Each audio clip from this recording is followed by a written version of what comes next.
नमस्ते young India. मेरा नाम है अक्ष ठाकरे और रियल लाइफ सॉल्यूशन में आपका स्वागत है। क्या कभी आपके साथ ऐसा हुआ है या होता है कि जब भी आप एग्जाम हॉल में जाते हो और पेपर की शुरुआत करते हो, उसका सॉल्यूशन करने की शुरुआत करते हो, आपका माइंड पूरी तरह से खाली हो जाता है। आपने जो भी याद किया होता है सब भूल जाते हो, या फिर आप आंसर की शुरुआत तो कर देते हो लेकिन बीच में ऐसा कोई वर्ड आ जाता है जिससे आप भूल जाते हो और जिसके कारण आप आगे नहीं बढ़ पाते हो, आप लाइंस कंप्लीट नहीं कर पाते हो। या फिर आपने पढ़ा तो बहुत कुछ है, आप सब पढ़ के आए हो, लेकिन एग्जाम हॉल में सब मिक्स हो जाता है। जो फॉर्मूला आपने पढ़े हैं वो एक दूसरे के साथ क्रॉस हो जाते हैं, या फिर जो भी आपने कोई नंबर्स पढ़े होंगे वो सब एक दूसरे के साथ मिक्स हो जाते हैं। अगर ऐसा होता है जिसके कारण आपकी परफॉर्मेंस लेवल डाउन होती है, तो एक चीज याद रखना, ये स्टूडेंट की लाइफ की एक रियल लाइफ प्रॉब्लम है। मेरे इस वीडियो के अंदर, मेरे इस चैनल के अंदर मैं वही काम करता हूँ। स्टूडेंट्स की लाइफ की जो भी प्रॉब्लम्स होती है उनका रियल लाइफ सॉल्यूशन करता हूँ। इस प्रॉब्लम का भी आज रियल लाइफ सॉल्यूशन आया हो। वो 5 रीजन है जिसके कारण आप भूल जाते हो। अगर आपने उसके ऊपर ध्यान दे दिया, उसको समझ लिया ना, तो आप जिंदगी में कभी भी कोई भी आंसर नहीं भूलोगे। अगर आप चाहते हो कि वो मतलब मैं ऐसे वीडियो बनाते रहूं, और आप अगर रियल लाइफ प्रॉब्लम्स का रियल लाइफ सॉल्यूशन चाहते हो, तो मेरी इस वीडियो को अभी लाइक कर दो, मेरे चैनल को भी सब्सक्राइब कर देना और इस वीडियो को ज़्यादा से ज़्यादा लोगों तक सेंड करो। इस रियल लाइफ प्रॉब्लम का सबसे पहला रियल लाइफ रीजन है 24 आवर्स डे नाइट स्टडी। बहुत सारे स्टूडेंट्स पूरा साल कुछ भी नहीं पढ़ते और बस एग्जाम पेपर के पहले दिन पूरा दिन और पूरी रात पढ़ते हैं। मैं ये नहीं कहता कि आपको एक दिन पहले नहीं पढ़ना चाहिए, बस मेरा कहने का मतलब क्या है कि हमारा जो दिमाग होता है ना, उसको एक आदत होती है। ठीक है, हमारा दिमाग उतना ही स्टोरेज कर पाता है जितना उसकी आदत होती है। स्टूडेंट्स क्या करते हैं, एक दिन में जो बुक पूरे साल में पढ़नी होती है वो बुक एक दिन में पढ़ लेते हैं। तो उसमें क्या होता है, हमारा जो दिमाग होता है ना, वो उतना ही स्टोरेज कर पाता है जितनी उसकी कैपेसिटी होती है। जैसे कि समझ लो कोई पानी भरने वाला मटका हुआ, उसके अंदर उतना ही पानी जा सकता है जितना उसकी कैपेसिटी है, और जब वो मतलब फुल हो जाएगा, वो क्या करने लग जाता है, पानी बाहर फेंकने लग जाता है। वैसे ही आप पूरा तो पढ़ लेते हो, आपको लगता है मैंने पूरा पढ़ लिया है, लेकिन आपके दिमाग के अंदर उतना ही स्टोरेज हो पाता है, उतना ही रह पाता है जितना आपके दिमाग की कैपेसिटी होती है। आप पूरा पढ़ लेते हो, अगर समझ लो 5 लाइन का आंसर है तो आपको उसमें से सिर्फ 2 ही लाइनें याद होती है, 3 लाइनें आप भूल जाते हो। तो प्लीज ऐसा मत करो। जितना आपकी कैपेसिटी, अगर 10 चैप्टर एग्जाम में आने वाला है तो उसमें से सिर्फ 7 ही चैप्टर पढ़ के जाओ या 6 ही चैप्टर पढ़ के जाओ। अगर आप एक दिन में इतना सब कुछ पढ़ोगे तो आपका दिमाग इतना लोड नहीं ले पाता है, अचानक से इसको आदत होती है। ऐसा करना बंद करो, इसी के कारण आप अचानक से सब कुछ भूल जाते हो, आपका माइंड पूरी तरह से एम्प्टी हो जाता है, ब्लैंक हो जाता है। इस प्रॉब्लम का सेकंड रियल लाइफ रीजन है फियर ऑफ क्वेश्चन। बहुत सारे स्टूडेंट पता है क्या करते हैं, पेपर से पहले उन क्वेश्चन के बारे में सोचते हैं जो एग्जाम पेपर में आने वाले हैं, उन क्वेश्चन के बारे में सोचते हैं जो उन्होंने पढ़े नहीं होते। वो सोचते हैं कि पेपर क्या ज़्यादा हार्ड होगा, या फिर जो क्वेश्चन मैंने नहीं पढ़े वही क्वेश्चन एग्जाम में आएंगे, और इसी के बारे में वो ज़्यादा भी सोचते हैं, और यही प्रॉब्लम्स उनकी लाइफ में, उनके एग्जाम पेपर में दिक्कत लाती है। मैं आपको ऐसे बहुत सारे एग्जाम्पल दे सकता हूँ जिन्होंने अपने एग्जाम में ऐसा बहुत कुछ करते हैं। बहुत सारे स्टूडेंट पता है क्या करते हैं, समझ लो उनके एग्जाम में 10 चैप्टर आने वाले, तो 10 में से वो 7 चैप्टर पढ़ लेते हैं, तो वो उन 7 चैप्टर की बात नहीं करते हैं, वो उन 3 चैप्टर्स की बात करते हैं जो उन्होंने पढ़े नहीं है। वो भगवान से प्रे करते हैं कि भगवान प्लीज ऐसा पेपर बनाना जिसमें वो 3 चैप्टर आए ही नहीं। तो मुझे बताओ, पेपर तो पूरे 10 चैप्टर का बनेगा। आपको उस चैप्टर की बात करनी है, उन चैप्टर्स की बात करनी है जो आप पढ़ के जा रहे हो, उन 7 चैप्टर्स की बात करनी है। अभी सिंपल सी बात है, 7 चैप्टर का मतलब होता है 70% सिलेबस आपने कंप्लीट किया हुआ है। तो आपको किस बात की दिक्कत है,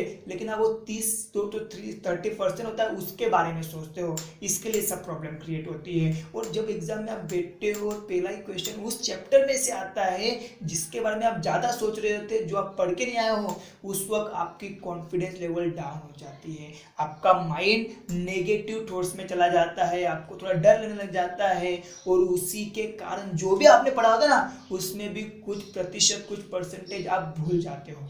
तो प्लीज अगर आप ऐसा करते हो तो यहाँ रुक जाओ।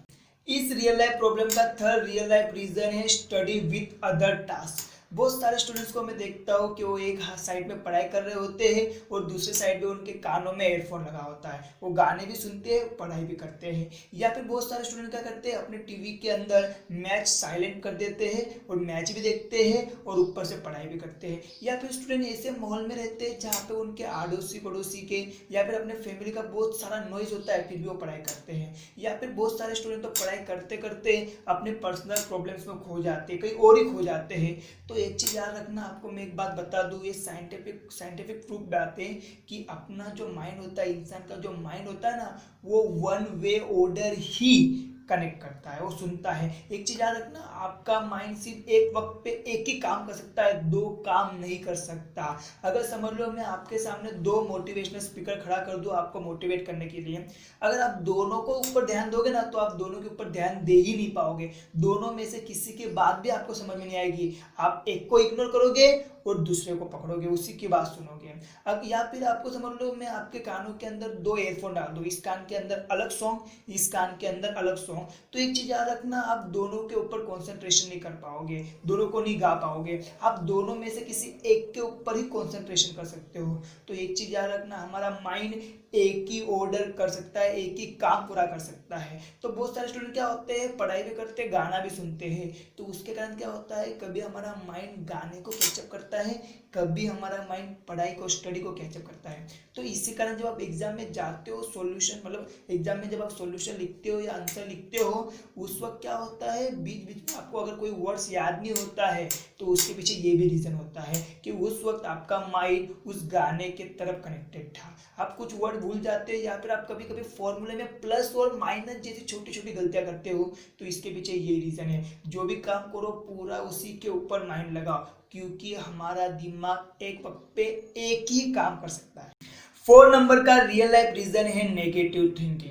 बहुत सारे स्टूडेंट पता है एग्जाम में भूल जाते हैं, उसके पीछे का रीजन यही है, नेगेटिव थिंकिंग और सेल्फ कॉन्फिडेंस की कमी। क्या होता है कि कभी कभी ऐसा हो जाता है स्टूडेंट्स के लाइफ में कि जब वो कभी पहले स्टार्टिंग में कभी एग्जाम देने जाते हैं तो वो कुछ भूल जाते होंगे, या फिर उन्होंने अच्छे से पढ़ाई नहीं की होगी, या फिर ओवर क्राउडिंग कर ली होगी, उसके कारण वो भूल जाते हैं।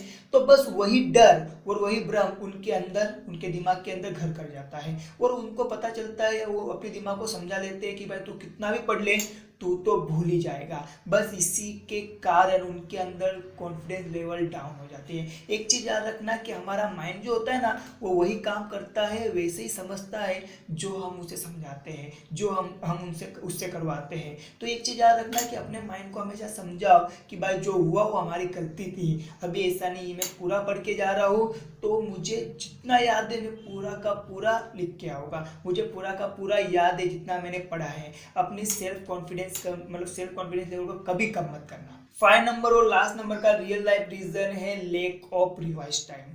एक चीज याद रखना कि इंसान अगर कोई चीज को एक बार पढ़ता है तो वो चीज उसको 30 से 40% याद होती है, अगर उसको 2 बार पढ़ता है तो 50 से 60% याद होती है। जब वो चीज को बार बार पढ़ता है, उस नोटबुक को या उस सिलेबस को बार बार पढ़ता है, तब जाके उसको वो चीज पूरी तरह से याद हो जाती है। तो अपने माइंड में हमेशा एक चीज याद रखना कि अगर समझ लो आपने एक दिन में बहुत कुछ पढ़ लिया है ना, तो आपके पास उतना टाइम होना चाहिए कि आप उसे रिवाइज कर सको। अगर आपके पास टाइम नहीं होगा और अगर आप सिर्फ पढ़ के ही बैठ गए तो एक चीज़ याद रखना, आपके माइंड के अंदर 30 से 40% ही याद होगा, बाकी का आप सब भूल गए होगे। और आपको पता कब चलेगा, जब आप एग्जाम में बैठोगे, क्वेश्चन के आंसर की शुरुआत करोगे, कुछ चीज़ें याद होगी, कुछ चीज़ें मिसिंग हो जाएगी। तो हमेशा अपने लाइफ में जो भी पढ़ोगे उसको रिवाइज जरूर करना। मैंने ये जो 5 रियल लाइफ रीजन आपको बताए हुए हैं, इसको अपने लाइफ में इंप्लीमेंट करो, अच्छे से समझो। अगर आप इसको अच्छे से समझ जाओगे और ये गलतियाँ जो मैंने बताई वो नहीं करोगे तो डेफिनेटली आप जो भी पढ़ के जाओगे एग्जाम में पूरा का पूरा लिख के आओगे और कोई भी आपके माइंड में से कोई भी ऐसी लाइन या फिर कोई भी ऐसा वर्ड आपके माइंड में से ब्लैंक नहीं होगा।